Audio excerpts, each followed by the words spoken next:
Welcome back to the channel, guys. I'm super stoked today because my headlights are finally here. It took about 2 months since I ordered them, but here they are. Ooh. So they are the, I don't know what they are. No, really. On the website it says OLM, and on the box they come in says OLM, but all the packaging and everything else says Vland. But I really don't care because they look awesome. It's the black housing, clear lens. Got the DRLs with the sequential turn signals, and I ordered it from FT Speed, and they sent me the harness for the FRS as well. If you have a BRZ, you probably won't need this. They come with the 6K HIDs, and that's what these are for. So we'll figure out how to mount those as well. But let's get started. So glad to get rid of these. They're the original ones, obviously, and they're hazing a bunch and rock chips and the whole deal. They just look hideous. But I'm not going to show you the teardown of the bumper. I'll put a link in the description, and I'll probably post it on top too. I've already done that a couple times, so here we go. All right, so you're gonna plug in the harness for the FRS that is supplied with it, and then we're gonna connect these 3 wires that are connected to the harness to the turn signal wires. The black is gonna go to the black. The red, or the yellow is going to go to the red, and the white's going to go to the green. So you can splice them in there however you want to. There's dozens of different methods. You can solder it, you can heat shrink it, there's different little tap-in connectors you can do. You could peel back the wire, or the wire coating, whatever you want to call it, and tap into there and then heat shrink it, electrical tape. What I'm gonna do, I'm not gonna be using my normal turn signals, so I'm just gonna cut it off, and then I'm just gonna just connect the ends.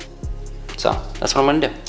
So I peeled it back, the heat shrink a little bit back, just in case I do want to put this back on. I'm gonna cut it right there, put that off to the side.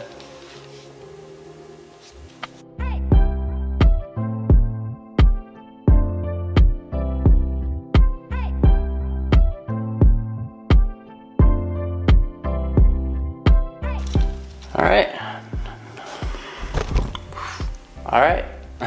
This is so far in. All right, now let's plug them in. Well, guys, as most of you might know, when you work on cars, things don't go according to plan, always. This is a little bit frustrating, and this might not make it into the video, but I might not even post this video, I don't know. But this is what's going on. I actually wired up the driver's side first, and everything but the headlight worked. Like the turn signals, the daytime running lights, they worked. So I came over to the passenger side, wired it up exactly the same, and I wired it up exactly the same, and everything works fine.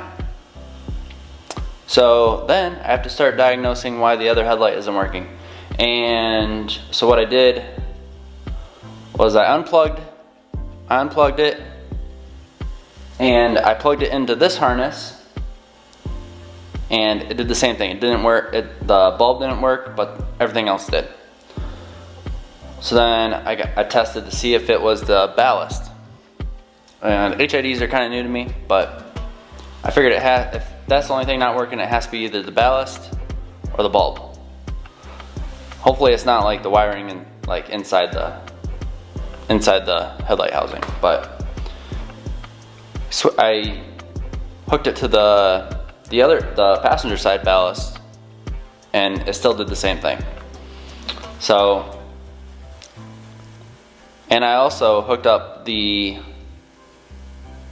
old ballast, the other ballast, to the new one, to the new headlight, and it worked. So it has to be the bulb. So it's probably going to be a different day before you see the whole thing together, but I'm going to continue and get this light done. I'm going to show you the wiring, how it's finished, and then I'm going to remount it, which is pretty easy. But it's just, you know, how you took it apart. But here's what it looks like, and this is what I did. On the first one, on the driver's side, which is the first one I did, I actually took the ballast and I 3M taped it to the bottom of the housing, which actually works pretty good. But then, after I had the issue with that, I thought maybe it might be a better idea to, if the ballasts end up going bad in the future, to make it a little more serviceable, because it's going to be a pain in the ass to take it off the housing with 3M tape. So, there's actually a good spot right here where I zip tied it, and it's not going anywhere, and it will have plenty of length to reach up to the light. In the meantime, I also deleted all the fog light wiring that I had before, because I'm not going to be running those anymore. I had to get rid of them a couple videos back when I hit the animal on the highway.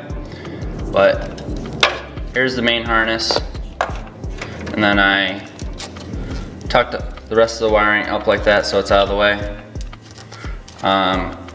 Got the daytime running lights and turn signals wired in.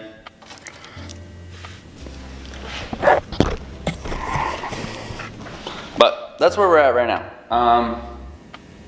As you know, like, I try and be completely transparent on this channel. If sometimes shit doesn't go the way you want it to, but moving forward. Alright guys, so I was just editing this video and I realized I didn't explain what ended up happening with the other headlight, the one on the driver's side.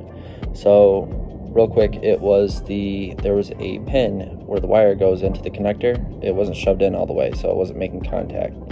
I just pushed that in all the way and plugged it in, and it worked fine. So I'm glad that got sorted really quick.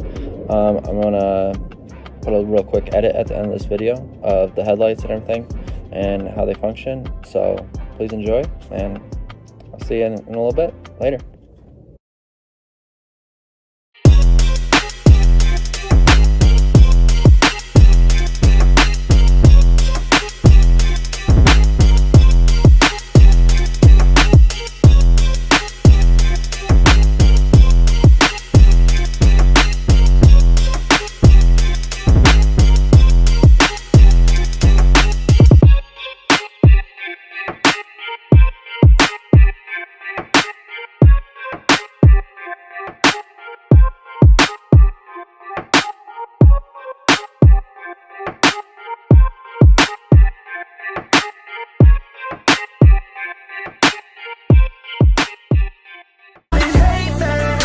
I do what I do. Go on and hate me, cause I got nothing to prove. Go on and hate me, cause I got nothing to